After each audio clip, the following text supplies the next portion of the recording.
Hola, muy buenas amigos. Estamos en tiempo de entrevista. Estamos en el tiempo de la cortina de humo y hoy tenemos con nosotros a José Ramón Fernández. Muy buenas, ¿qué tal estamos? Muy buenos días, José Antonio. Pues estamos estupendamente, tanto tú como yo. Bueno, yo tengo entendido que José Ramón Fernández es un gran experto en todas estas que nos quieren colar a base de agendas.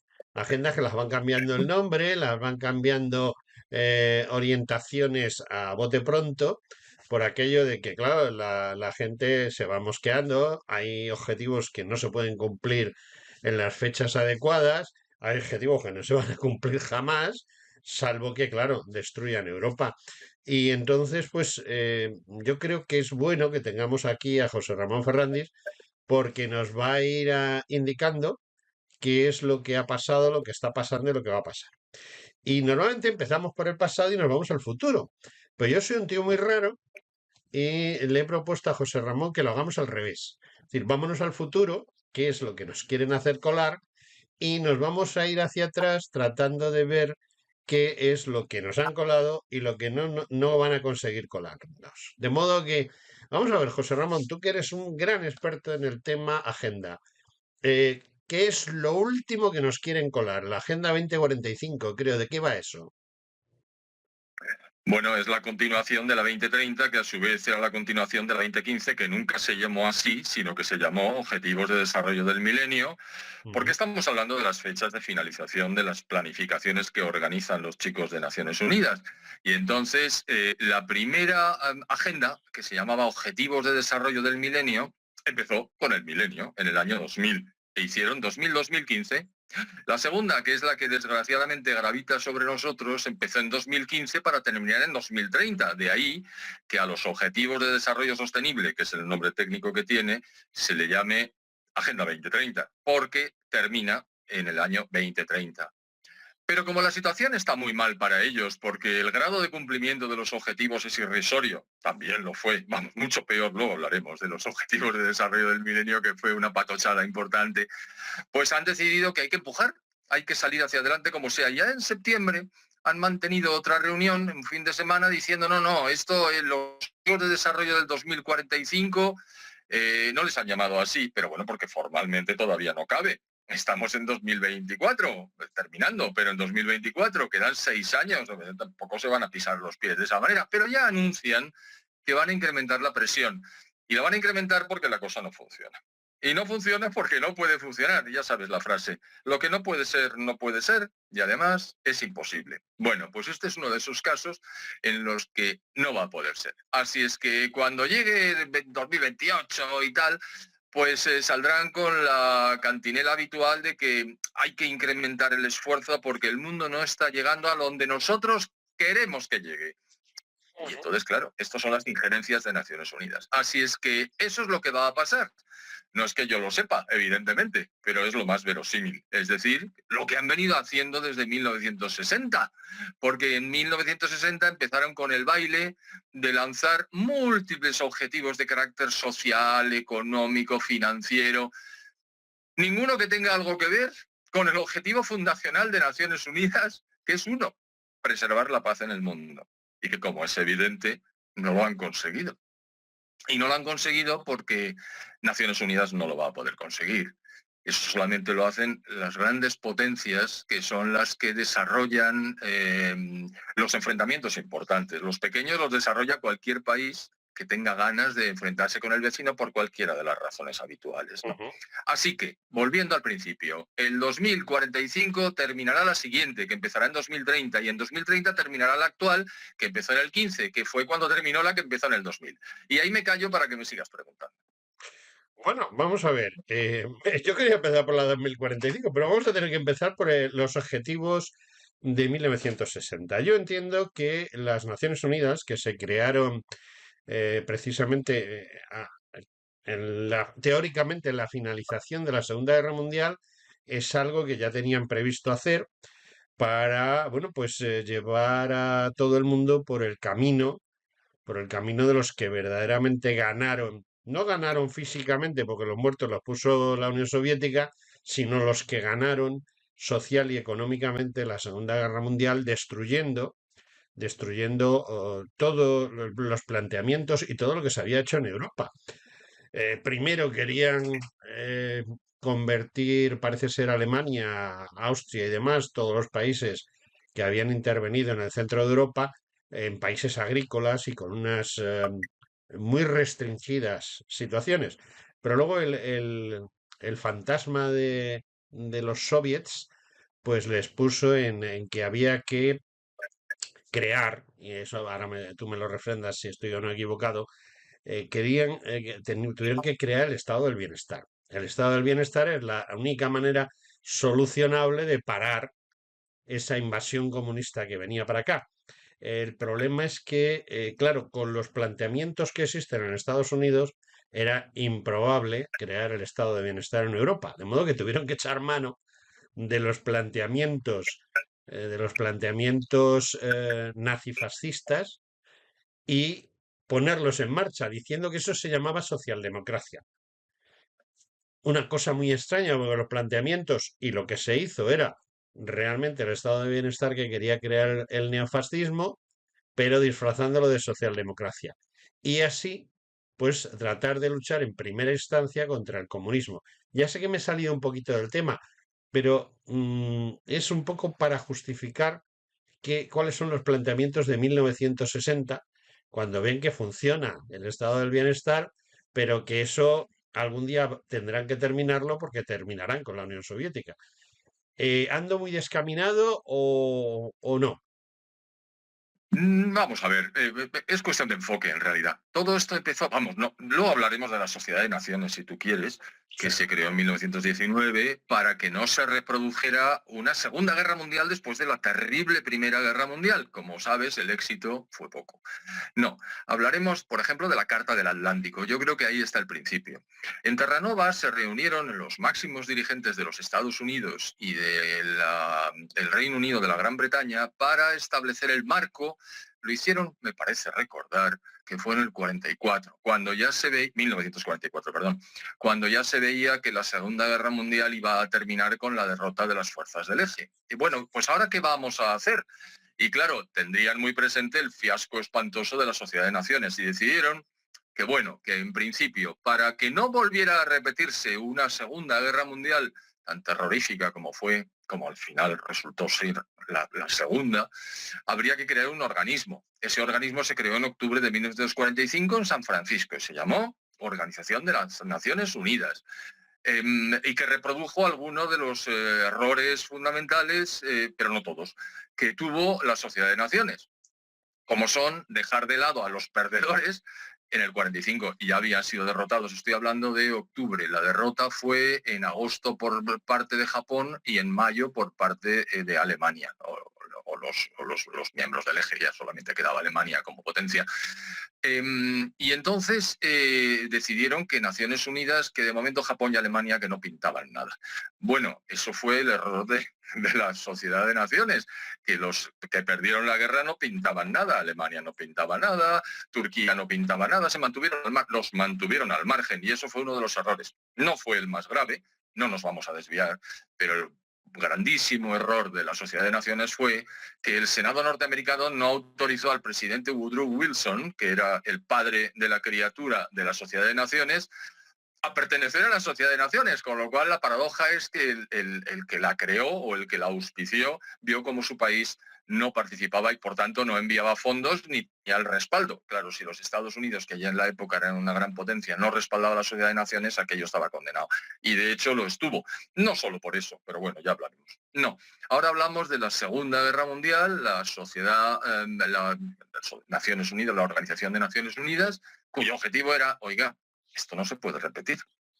Y ese era el único objetivo que tenía. ¿Qué pasa? Que crearon un órgano cerrado que se llamaba Consejo de Seguridad, donde estaban las 5 grandes potencias, por llamarlo de alguna manera, porque estaba incluida la China nacionalista, que de gran potencia tenía lo que yo te diga, y Francia y el Reino Unido, que ya estaban empezando a dejar de serlo.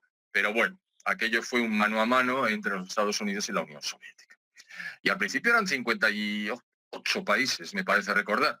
Pero claro, la situación evolucionó, la descolonización provocó la aparición de muchísimos más países que inmediatamente se integraron en Naciones Unidas, cambió la situación económica, cambió la situación social, cambió la situación demográfica, pero Naciones Unidas seguía como estaba. Y evidentemente empezó el baile y no consiguieron en absoluto que las primeras guerras que saltaron precisamente en 1948, eh, por ejemplo, la Guerra Civil Griega, ahí tuvieron que intervenir norteamericanos y británicos para parar. Las Naciones Unidas no estaba en condiciones. Pero luego vino la Guerra de Corea y Naciones Unidas tuvo que recurrir a los aliados para enfrentarse a las fuerzas de la República Popular China que habían atacado Corea por el norte. No nos marchemos de la 2030, que nos estamos alejando. ¿Qué pasa? Bueno, evidentemente se dan cuenta en Naciones Unidas que lo de la conservación de la paz es un mito, una quimera y que no lo van a poder conseguir. Pero ellos no están dispuestos a perder la posición de privilegio, con lo cual dijeron, bueno, a lo mejor las guerras están causadas por las diferencias de renta, por las dificultades en las que se encuentran muchos de los países jóvenes, por la pobreza reinante. Pues vamos a desencadenar una serie de operaciones complementarias. Por ejemplo, las tengo aquí. Década de los años 60. Proclamación del Decenio de las Naciones Unidas para el Desarrollo. Mira, pues lo leo. Convención Internacional sobre la Eliminación de todas las formas de discriminación racial. Campaña Mundial contra el Hambre. Programa Mundial de Alimentos. Bueno, no sigo. Fue mucho más. Pero en el 60, en el 70, en el 80 y en el 90. Es decir, durante 4 décadas mantuvieron las mismas erróneas políticas o distintos enfoques para hacer frente a una situación, digamos, de desigualdad, mientras las guerras seguían a su ritmo. Es decir, ellos no fueron nunca capaces de hacer frente a 74 guerras que como tal se han desencadenado entonces, y no cuento la 75ª, que es la que está vigente ahora en Oriente Medio. Bueno, pues tampoco consiguieron nada con los mecanismos diversos habilitados. ¿Y por qué no lo consiguieron? Porque por ese camino no se va a conseguir. Se atribuye a Einstein una frase diciendo, es tontería o es necedad intentar conseguir resultados distintos cuando se aplican las mismas políticas. Bueno, pues lo podía haber dicho él como lo podía haber dicho el Sursum Corda, porque es cierto. Y sin embargo, Naciones Unidas Terne ha seguido. Pero no solo ha seguido, sino que lo ha incrementado. Y ya llegamos al año 2000. En el año 2000, en una reunión de la Asamblea, del Plenario de Naciones Unidas, en noviembre, deciden poner en marcha los Objetivos de Desarrollo del Milenio. Claro, era el año 2000, pues el nombre está muy bien elegido. El siguiente no, pero este sí. Y tenían 17 objetivos que lanzar y, 8 objetivos y 18, no, los 17 objetivos son los del desarrollo sostenible. En el año 2000 son 8 objetivos y 18 metas. Y pasan 15 años y cuando terminan esos años no se había conseguido ninguno de los objetivos y sí una sola meta. Pero la meta no la había conseguido Naciones Unidas. La meta la había conseguido la globalización, es decir, la entrada de China e India en los procesos de intercambio comercial y de absorción de inversión extranjera directa, que consiguieron elevar los niveles de renta de su población por encima del dólar día, o 1,25 dólar día. Eso se iba adaptando en función de la inflación. Es decir, ese logro lo hicieron las empresas con su acción benéfica de comercio internacional y después las inversiones que generaron nuevas posibilidades de generar renta. Es el único medio objetivo que se logró y todos los demás fracasaron estrepitosamente. No contentos con ello, termina el año 2015 y dicen, bueno, pues como no han funcionado los objetivos de desarrollo del milenio, ahora vamos a utilizar ese lenguaje que nos gastamos ahora, los objetivos de desarrollo sostenible, como diciendo, es sostenible porque lo vamos a poder seguir haciendo a lo largo de los años. Es una cosa tremenda lo del lenguaje que se gasta. Y ahí está, pero claro, ya no son 8 objetivos y 18 metas, no. Ahora son 17 objetivos y 169 metas. Es decir, la cosa se ha vuelto enorme. Yo en una presentación hice una broma diciendo, a ver, que levante la mano quien se haya leído los Objetivos de Desarrollo Sostenible o Agenda 2030. Y un señor dijo, yo, y parecía haber conservado el equilibrio emocional. No es fácil. Cuando uno se lee esta cosa, puede perder la cabeza con facilidad. Es una cantidad de fijación de objetivos inalcanzables, para lo cual tienen que estimular a la donación incesante de fondos, de recursos por parte de los países miembros de Naciones Unidas, claro. Y eso se consigue alarmando. Podemos hacer un pequeño inciso diciendo que el alarmismo es una base fundamental de lo que llaman cambio climático antropogénico, que es mentira, porque el cambio climático es natural, como siempre, pero claro, ellos obtienen fondos. Y he dicho 2 o 3 veces lo de obtener fondos. Es impresionante, cuando te lees los Objetivos de Desarrollo del Milenio, constantemente están recabando de los que los leen, es decir, de los miembros de los partidos políticos que están detrás de los gobiernos, que están gestionando los estados que pertenecen a Naciones Unidas, vamos a decirlo por su orden, que lo que queremos es dinero. Y efectivamente, eso es lo que quieren, dinero. Tan es así que el objetivo número 17, ya con eso termino para no marear demasiado, dice eso de, bueno, lo importante es los fondos. Tenemos que obtener los fondos necesarios. Bueno, pero están hablando de decenas de miles de millones al año para hacer frente a la resolución de todos los problemas que dicen que están reflejados en los 17 objetivos, cuando no es así. Los 17 objetivos se los han inventado para poder obtener fondos para vivir estupendamente y de paso, y sobre todo, destrozar las economías occidentales mediante la introducción de un socialismo impuesto desde Naciones Unidas. Hasta aquí. Bueno, pues hasta aquí. Vamos a ver, yo me había ido mucho más atrás porque, bueno, ellos con esos objetivos, lo único que han hecho ha sido en un momento dado, bueno, Estados Unidos sobre todo, destruir las economías que estaban en el este de Europa.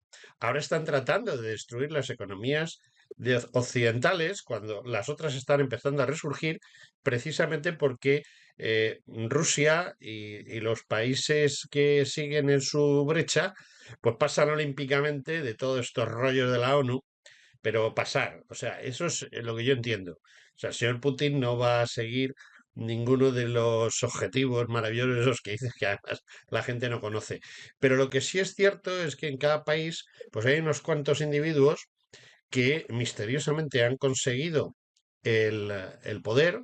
Tenemos a Trudeau en Canadá, tenemos al individuo este que hay en Francia, que trabajaba en la banca Rothschild, que precisamente la banca Rothschild me da la impresión de que es una de las que manejan todo el cotarro económico del tema, o tenemos aquí al señor Sánchez y compañía, que están todo el día vendiéndonos y de paso destruyendo a nuestra juventud y destruyendo la familia o destruyendo la economía, todo a base de temas calentólogos, como digo yo, es decir, lo de no se puede hacer esto porque esto calienta 1 grado la temperatura del planeta durante no sé cuánto tiempo, o hay que hacer esto otro porque lo que hay que hacer es disminuir la población.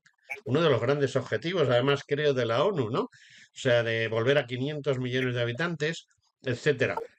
Si tú ves los objetivos, tú ves el planteamiento de Agenda 2030, todo es muy bonito.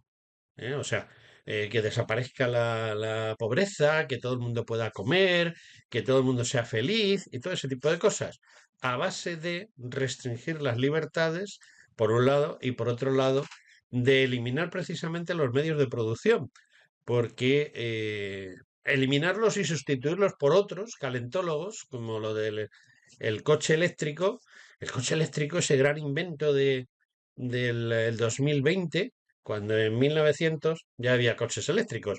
De hecho, al principio de la construcción de coches, prácticamente 1/3 de los coches que se construían en Europa, estamos hablando de 1900, eran eléctricos. Y se dejaron de utilizar por un problema meramente económico. Es decir, ¿qué es lo más barato y lo más práctico? Pues lo que es.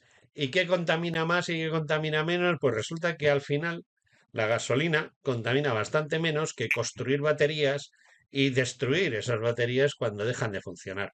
Pero claro, eso no nos lo pueden vender porque se les acabaría el chollo. ¿Cuáles son, desde mi punto de vista, pregunta, cuáles son los objetivos más dañinos, precisamente, esos objetivos de la Agenda 2030, más dañinos, pero que además son los que mejor están consiguiendo? O sea, no los van a conseguir, pero los que más daño están haciendo y que ellos esperan conseguir. Bueno, yo antes de eso me gustaría subrayar que la Unión Soviética y su entorno inmediato fue un absoluto fracaso desde todos los puntos de vista, En eso sin estamos de paliativo acuerdo. alguno, que quede claro.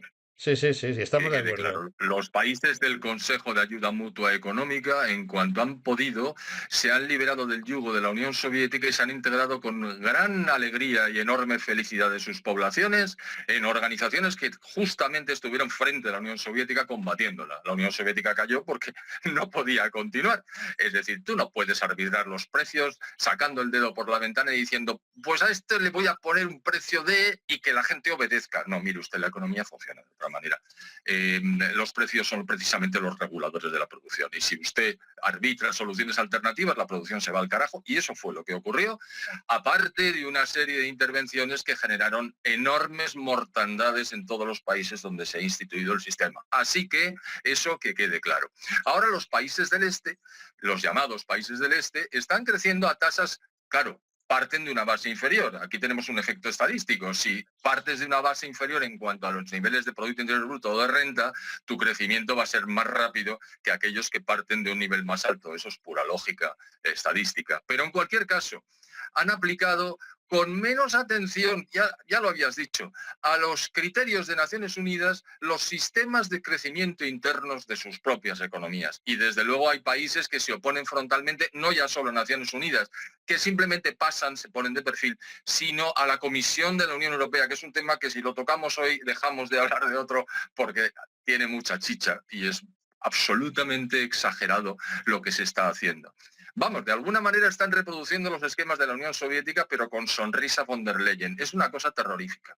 Pero tanto las Naciones Unidas como la Unión Europea lo que están haciendo es intentar minimizar la capacidad de los estados para mantener su soberanía. Eso que quede claro. Es decir, es una injerencia permanente en los asuntos propios de los países. Y claro, buenos están los países que antes fueron del CAMI como para que les toquen la soberanía que han recuperado. O sea que lo que habías dicho al principio va por ahí y está absolutamente claro.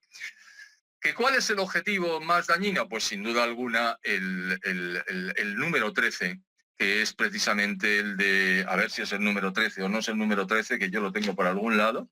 Número 13, acción climática. Sí, sí, es el número 13. ¿Eso qué significa?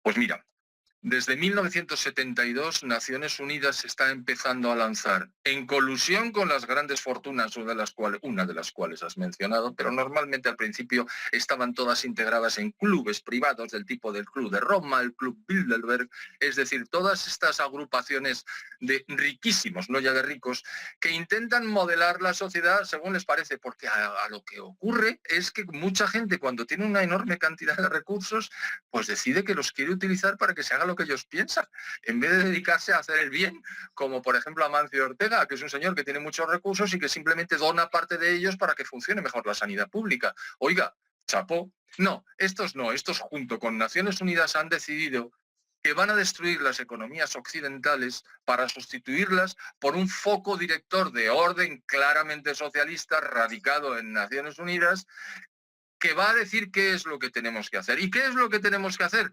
Pues destruir nuestras economías por la vía de la reducción del CO2.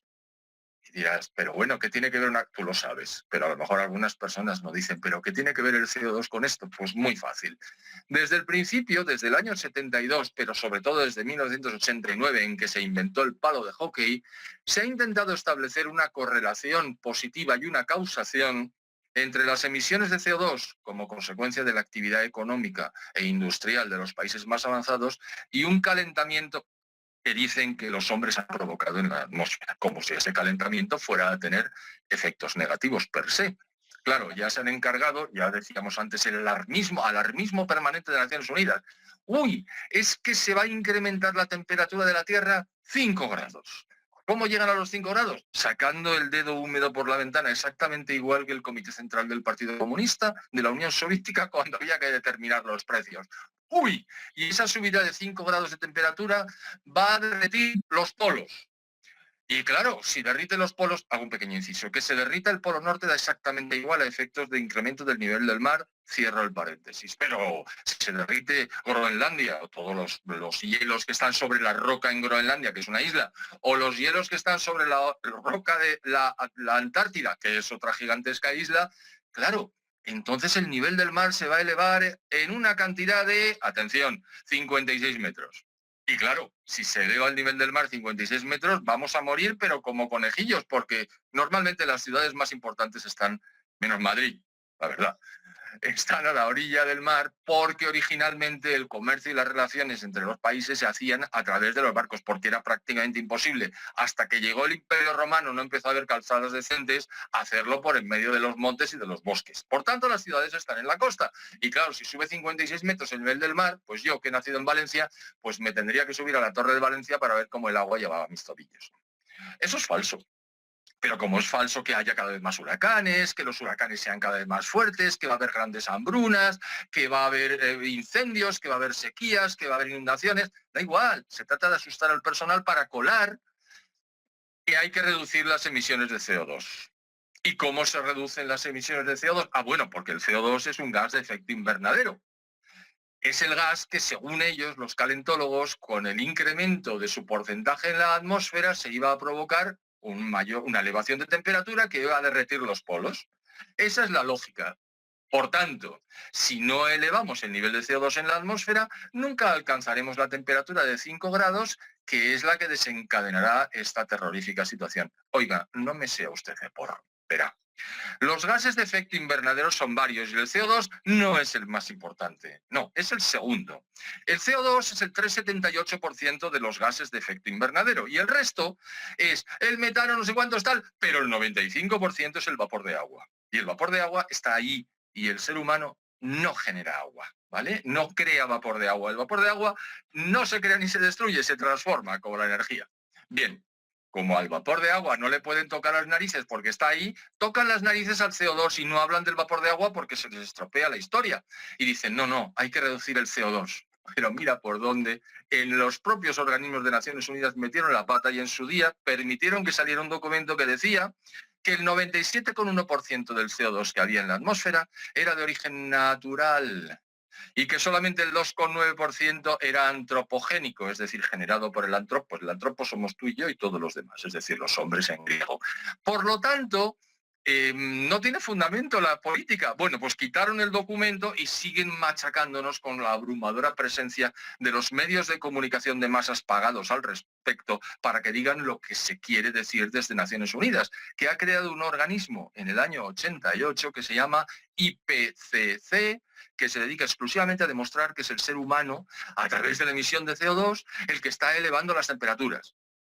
Oiga, ¿y podría ser natural? No, el IPCC no toca esos temas. Nosotros estamos concebidos solamente para tocar la influencia del ser humano. Pero chico, qué poca vergüenza tienen estos de Naciones Unidas. Efectivamente, no tienen ninguna. Lo que tienen es mucho dinero, muchos recursos y un plan. Y el plan es que se reduzcan las emisiones de CO2 en los países occidentales. Oiga, ¿y los demás países? Bueno, es que los demás países son pobres, que son pobres, pero si la República Popular China es el segundo PIB del mundo detrás de los Estados Unidos, intentando cogerle rápidamente. Bueno, pero fueron pobres y además es que son chinos y además, eso no lo dicen, claro, es que no nos hacen ni caso. Lo que decías tú antes de esos países, no nos hacen ni caso. Y la India, bueno, la India tiene 1.440 millones de habitantes, que son 220 más que los chinos, se diga lo que se diga al respecto, ya se dirá mejor. Y claro, estos sí que son pobres y que entonces hay que dejarles que quemen CO2 porque es evidente que los combustibles derivados de los hidrocarburos, que son cuando se queman los que generan la energía y son la energía es la que permite que avancen las sociedades, pues hay que dejar que los indios, pero los demás no. Oiga, ¿y por qué no tratan a todos igual? Bueno, que es que lo nuestro es discriminar. No lo dicen así, claro, pero entonces discriminan y entonces solamente hay que reducir las emisiones de CO2 en Occidente y esas emisiones se reducen reduciendo la actividad industrial. Es decir, ya no se van a quemar hidrocarburos. Aquí lo que hay que hacer es generar energía a través del sol y a través del viento. Energía solar, fotovoltaica y energía eólica, porque Como todos sabemos, el sol es gratis y el viento es gratis, ¿no? Bueno, pues esa es la trampa. Evidentemente, los países no pueden funcionar solamente, eso es una historia mucho más larga, no la puedo contar ahora porque no tenemos 15 horas por delante, pero evidentemente ninguna economía avanzada ni no avanzada puede funcionar solamente con energía eólica y energía solar. Tiene que haber energías de respaldo. ¿De respaldo de qué, oiga? Pues de respaldo de cuando no sopla el viento o no luce el sol. Lo del sol es característico, por las noches no hay cáscaras. Y lo del viento, oiga, cuando hay anticiclón no sopla. Y entonces si solo tenemos energía eólica y energía solar fotovoltaica, ¿qué hacemos con la energía que necesitan las sociedades para funcionar? Oiga, pues no me había dado cuenta, habrá que hacer algo. Bueno, pues entonces el hidrógeno, las grandes baterías, las presas, tal, todo menos dejar que las sociedades elijan por su cuenta y en función del precio relativo cuáles son los combustibles que van a necesitar para generar energía. Y este es el objetivo número 13 de Naciones Unidas, con mucho el más dañino para Occidente. Pero esa es la idea. ¿Por qué? Pues de lo que se trata es precisamente de cargarse las economías occidentales para imponer el socialismo que ya están imponiendo. Mira, tú has dado 3 ejemplos. Trudeau, Macron y Sánchez, ya que estábamos con el acento francés, pues Sánchez. Ah, Pero no son los únicos, evidentemente, y todos ellos siguen los patrones establecidos por Naciones Unidas.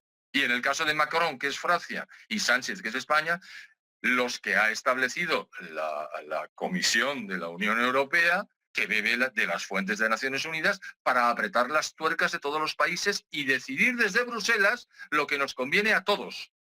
Claro, si el presidente de Hungría decide que no le interesa en absoluto a Hungría seguir esos patrones porque Hungría tiene sus propios objetivos, lo machacan, le ponen multas, le llaman de todo, lo atacan, pero como Sánchez haga cosas similares o mucho peores, oh, Messi Sánchez, que el bello Sánchez. No, no, a ese no. ¿Por qué? Porque es socialista como ellos.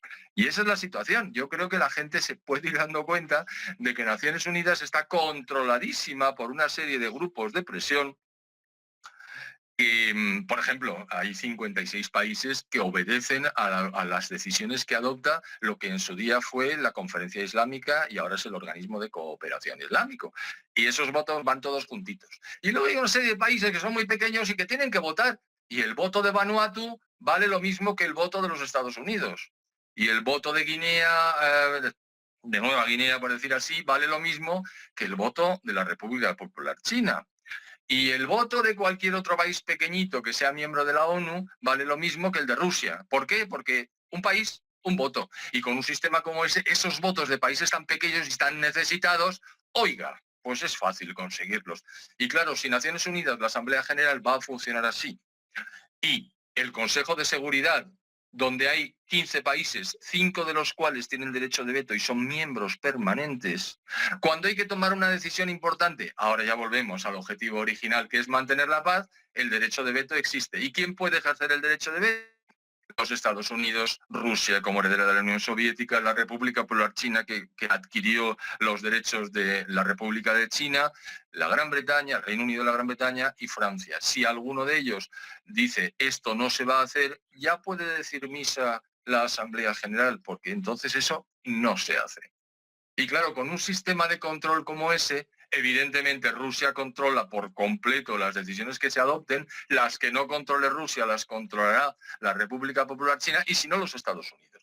La verdad es que lo de Francia y la Gran Bretaña es bastante menos llamativo, entre otras cosas porque, ya termino, el devenir de los acontecimientos históricos ha hecho que tanto Francia como la Gran Bretaña sean pequeños países del mundo, que han perdido completamente la preeminencia que tuvieron, por ejemplo, hasta la Primera Guerra Mundial, cuando eran grandísimos imperios que habían obtenido desde la Conferencia de Berlín en 1885, pero los británicos, gracias a sus conquistas anteriores, y que no tienen ahora en absoluto. Y de hecho el decaimiento tanto de Francia como del Reino Unido y de la Gran Bretaña es vertiginoso, entre otras cosas porque tienen unos, iba a decir líderes, unos administradores que están siguiendo los criterios que Naciones Unidas intentan imponer y están destrozando tanto al Reino Unido como a Francia. Es curiosísimo eso. Bueno, por supuesto no hablamos de Alemania porque estaba entre los perdedores, pero también el señor Scholz está siguiendo los criterios, por ejemplo, del objetivo número 13 de Naciones de los Objetivos de Desarrollo Sostenible o Agenda 2030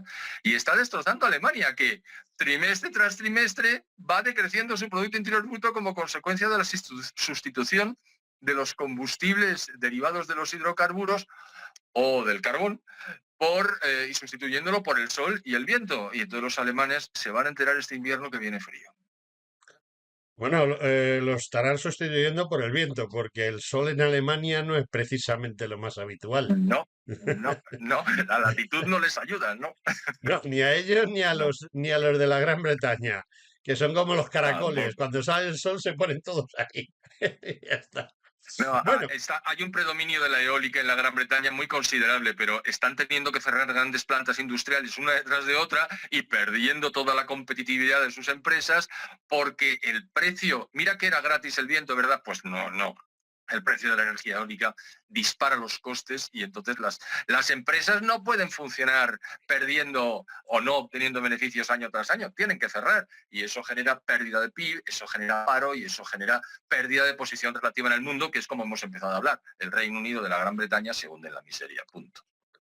bueno, pero no es casualidad, porque de todo tu discurso, lo principal que se deduce es la destrucción de Europa programada. Es decir, no están pasando las cosas porque sí, están pasando porque lo que quieren es destruir eso que hasta cierto punto ha sido una colonia norteamericana durante muchos años, porque lo cierto es que Europa, la Comunidad Económica Europea, ha seguido los pasos que le han ido marcando y el estado del bienestar que tenían los europeos, pues se logró como tapón para impedir que el comunismo entrase. Ya no hay comunismo, no hay problema. Bueno, pues ahora vamos a ese socialismo que ellos quieren. ¿Qué es lo que sucede? Pues que Europa central y occidental está un camino de la perdición total y absoluta. Y bueno, el miedo funciona, pero hasta cierto punto, porque no hay nada más que ver el crecimiento de los partidos políticos que se enfrentan a esa situación. El problema, y yo lo estoy viendo con Italia, yo estoy muy al tanto de lo que está sucediendo en estas cosas, no tanto como tú ni con tan buena perspectiva, pero me he dado cuenta de una cosa, y es que Italia es uno de los países que ha dicho, cuidado, ¿dónde vamos?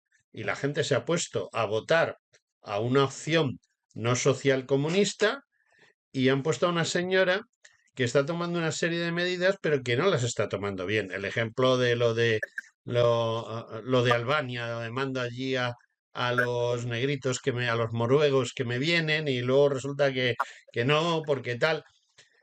No hay unos líderes, o yo no estoy viendo unos líderes verdaderamente que defiendan esa postura, la de vamos a acabar con esta destrucción de Europa, y los que podrían ser, pues a lo mejor tienen un accidente de tráfico y se mueren, que ha pasado en Austria, ¿no?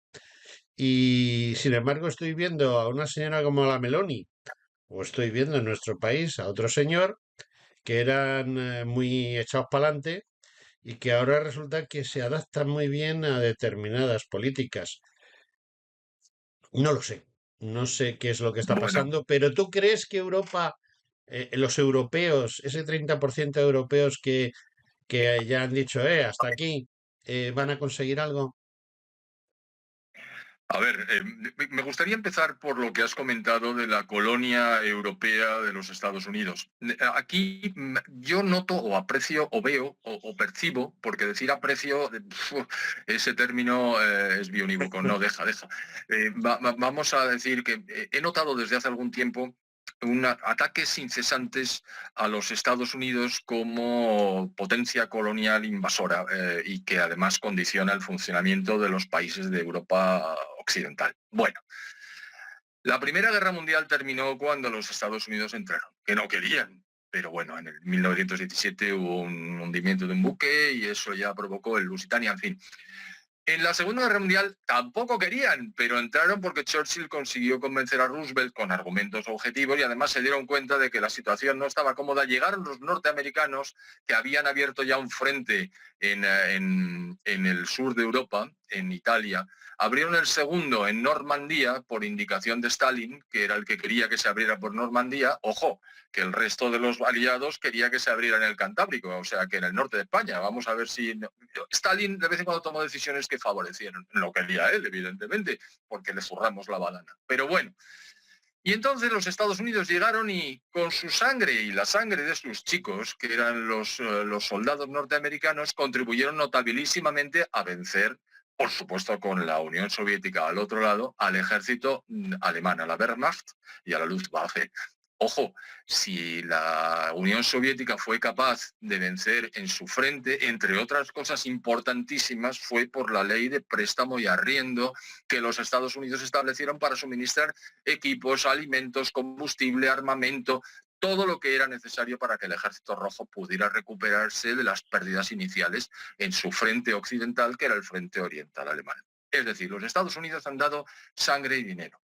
Así es que a la hora de las críticas, por favor, tengan ustedes en consideración que esto sería una granja soviética si los Estados Unidos no hubieran decidido que no fuera así, ¿vale?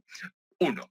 Segundo, el Plan Marshall. No hemos hablado del Plan Marshall, hemos hablado del estado de bienestar. Pero el Plan Marshall fue una gigantesca ayuda de en torno a 10.500 millones de dólares, que era una enormidad en la época, no ahora, ahora es mucho, pero entonces era la pera. En un 95% fueron donaciones y que se destinaron a recuperar los países que habían sido teatro de operaciones militares bélicas durante la Segunda Guerra Mundial. Y que solamente porque Harry Truman se empeñó personalmente no intervino España, que no había sido teatro de operaciones, pero que estaba en una situación muy difícil como consecuencia de esa Segunda Guerra Mundial.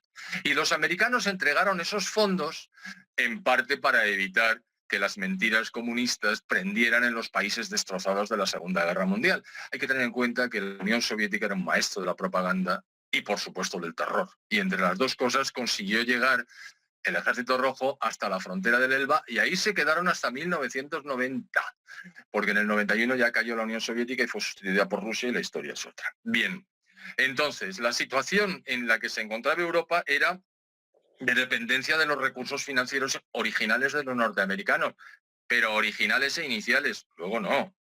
Recordemos Alemania, hasta 1948, los 3 años siguientes al final de la Segunda Guerra Mundial, la situación fue espantosa y terrorífica. Fueron 3 años horrorosos, hasta que el gobierno alemán solicitó y obtuvo de las tropas norteamericanas, que eran parte de los que tenían ocupado el territorio alemán. Recordemos, toda la parte del este, lo que después fue la República Democrática Alemana, lo ocupaba la Unión Soviética per se. Y también la parte este de Berlín, que era la capital dentro de la RDA, pero que a su vez estaba repartida entre los 4 ocupantes. Al este, la Unión Soviética, y al oeste, como en Alemania al oeste, estaban el Reino Unido, Francia y sobre todo Estados Unidos. Bueno, pues el general Clay accedió a los planteamientos de Ludwig Erhard, que estaba apoyado lógicamente por el presidente del gobierno, que era Konrad Adenauer, y les dijo: dejadnos gestionar la economía con procedimientos liberales, liberación de precios relativos. Y veréis cómo crece Alemania. Y los americanos dijeron: bueno, nosotros permanecemos aquí con nuestras tropas, vosotros haced lo que queráis. Lo que queráis, el milagro alemán. Esa liberalización que se produjo en Alemania provocó un crecimiento interno, es decir, endógeno de Alemania y después de todos los demás países, como consecuencia de las políticas aplicadas no del dinero americano, no de la intervención norteamericana. Es decir, el estado del bienestar no es hijo de los Estados Unidos ni de las políticas norteamericanas, sino hijo de los desarrollos económicos vertiginosos que se produjeron en Europa a partir de la liberalización de precios. Dicho esto, efectivamente, el estado del bienestar lo que provoca es efectos muy positivos a corto plazo y muy negativos a largo. Un día, si quieres, hablamos del estado del bienestar, pero no vamos a poder. Porque esto no era más que un inciso. Era para explicar que efectivamente la Comunidad Económica Europea creció vertiginosamente. Ahora su continuador, que es la Unión Europea, de alguna manera, son 27 países, eran 28, pero el Reino Unido se salió, como recordarás, lo decidieron en el 16 y así fue. Y entonces Son 27 países que están siendo gestionados manu militari desde una burocracia bruselense que quiere imponer el criterio superior de Bruselas a la soberanía de los países, donde muchos de ellos, y ahí voy a enlazar con tu pregunta, están siendo dirigidos por verdaderos líderes. Giorgia Meloni es uno, lo que pasa es que, claro, es muy listica y se va adaptando para evitar grandes problemas. Tenemos en Hungría otro, claramente, tenemos en Holanda otro, los suecos han cambiado el ritmo, en Alemania AfD está creciendo vertiginosamente. En España, como decía Fraga, España es diferente. Bueno, pues otro día hablaremos de España si quieres. Pero en Europa se está viendo claramente un crecimiento de los países, de los partidos que la Unión Europea llama populistas, pero que son soberanistas. Es decir, oiga, Unión Europea, nos ha quitado usted demasiadas competencias y empezamos a estar hartos. ¿Por qué no se van de la Unión Europea si están tan hartos? Porque, hombre, generalmente son los países que no han alcanzado todavía el nivel de renta media de la Unión Europea y están siendo ayudados desde el punto de vista financiero, ayudados con unas comillas así de gordas, por la Unión Europea para que alcancen esos niveles de crecimiento y de renta. Claro, están recibiendo transferencias netas, es decir, ellos pagan unas cantidades pero reciben muchas más. Y tomar una decisión que te puede costar económicamente tanto por parte de un político, pues se lo piensan. Por eso no se van de la Unión Europea. Pero el que ha podido irse, se ha ido. ¿Por qué? Porque no tenía el euro como moneda. Tú si tienes el euro como moneda y no eres Alemania, no te puedes ir porque has contraído deudas en euros y cuando te salgas tu moneda se devaluará respecto del euro y tu deuda será imposible de devolver. Solamente por eso.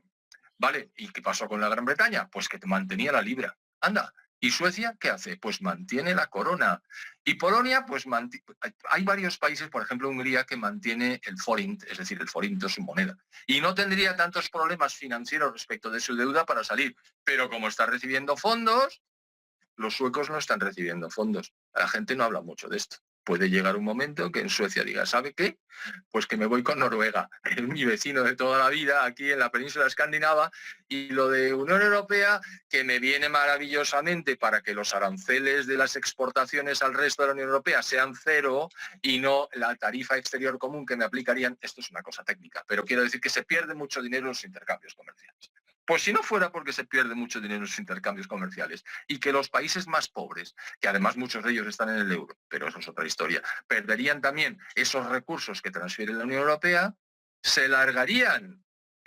Y aún así, y no largándose, los problemas están siendo cada vez más graves para una Unión Europea que es tan dictatorial como la Organización de Naciones Unidas. Lo que pasa es que estamos sometidos al derecho comunitario y no al derecho de Naciones Unidas. Esta es la gran diferencia entre los dos organismos. Así es que sí, seguirán creciendo los partidos soberanistas en toda Europa. Y sí, la Unión Europea nunca debió pasar el Mississippi y convertirse en una entidad intento de imperio supranacional, sino quedarse como estaba en la Comunidad Económica Europea o Mercado Común, que es una idea maravillosa, una unión aduanera que lo único que busca es que todos los países que pertenezcan a esa unión no tengan aranceles ni limitaciones cuantitativas a la exportación e importación entre ellos, con lo cual solo por eso se incrementa la renta en todos ellos vertiginosamente. Eso funcionó como un reloj, pero no era bastante para los listillos de los políticos que dijeron, no, no, vamos a hacer un imperio nuevo que va a competir con Japón. Fíjate quién se acuerda de Japón, porque a la sazón era uno de los más importantes,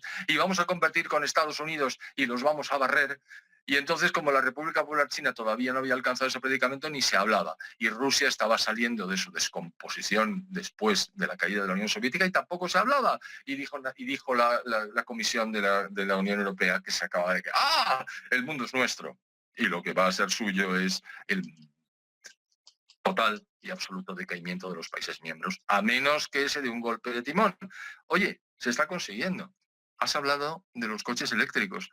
Los coches eléctricos son una imposición. Si no fueran una imposición, oiga, usted construya coches eléctricos, véndalos al precio que pueda y si la gente los quiere comprar bien y si no, pues no. Ya está. Y usted, si lo vende, ganará dinero y si no, quebrará y tendrá que salir del mercado. Pero no me imponga los coches eléctricos ni a fecha fija. Ni me diga para ser alcalde de Madrid que usted va a eliminar la zona de bajas emisiones y luego llegue y diga, no solo no la elimino, sino que además la amplío. ¿Por qué Bruselas me lo impone? Cosa que es absolutamente falsa. Bueno, pero hay gente para todo. Entre los políticos tradicionales de Occidente hay un número de miserables, y no estoy hablando del que estaba hablando en este momento, enorme. Ese es quizá nuestro gran problema, los políticos Y además se está viendo gracias a la Agenda 2030, porque no sé yo, ¿tú qué opinas? Pero los políticos tipo el miserable del que hablabas antes proliferan en todos los partidos. Ha llegado un momento incluso que yo no noto ninguna diferencia. Hombre, noto diferencias a nivel de personas, pero no en cuanto a políticas concretas entre los partidos que dicen que son de centro derecha, que ni son de centro ni de derecha, y los partidos que dicen que son de izquierda o de centro izquierda. La verdad es que ¿qué diferencia hay? Ninguna. Están todos en la misma línea. O entiendo. Eso. ¿Tú qué opinas? Y operan de consumo en la propia Unión Europea, donde el PP y el PSOE, ya poniendo nombres a los partidos, siempre votan cogidos del bracete. No, siempre no, solamente el 95% de las veces. Y eso pone de relieve que la frase de Hayek era muy acertada cuando hablaba de los socialistas de todos los partidos. Efectivamente, efectivamente. Eso da mucho poder y, por tanto, todos están encantados. Que el PP obtiene el poder en España como consecuencia de una votación que se pueda realizar en su momento con suficientes garantías y que les dé la mayoría absoluta a ellos o a ellos con quien se disponga, pues estupendo. Que no. Oye, si en la oposición viven maravillosamente. Algún día reflexionaremos al respecto. ¿Por qué en la oposición se vive mejor que en el gobierno? Simplemente no tienes el poder, pero los recursos económicos, vamos, vives como un... vives estupendamente. Bueno, siento decirte que nos hemos quedado sin tiempo. Íbamos a hablar de tu libro Vaya por y, Dios. y no podemos hablar de tu libro. Pero bueno, hay más días que Pues lo hacemos longaniza. otro día. Hay más días que longaniza. De modo que quedamos otro Así día será. exclusivamente para hablar de tu libro. Ese libro que tú has hecho con tanta devoción y tanto cariño y que sale a la venta ya. Están dándole al horno. Está ahora en el horno haciéndose, ¿no? O Me sea, dijo, me dijo el editor que aproximadamente aproximadamente no, que a primeros de noviembre salía y que lo presentaríamos por primera vez el día 21, si a mí no me parecía mal, y le dije que no me parecía mal, que lo que él dijera, y que luego ya lo presentaríamos más en otros lugares. Así es que el próximo día, como decía en Tipicol, hablaremos del gobierno. Digo, no, hablaremos de mi libro. pues hablaremos de tu libro y yo estaré muy contento en hablar de él y también de leerlo cuando tenga tiempo y cuando tenga el libro, por supuesto. José Ramón Desde luego. Ferrandis. José Ramón Ferrandis, siento tener que decirte adiós, pero ya estamos, ya me está quitando a mí tiempo de mi editorial. O sea que Pues en eso lo estamos. siento muchísimo, pero yo a ti no te digo adiós, sino hasta luego. Bueno, pues hasta luego, hasta dentro de un rato, hasta mañana o hasta cuando sea, para hablar de tu libro. José Ramón Ferrandis, Perfecto, muchísimas gracias, Antonio. Un hasta abrazo. el próximo día. Un abrazo, amigo.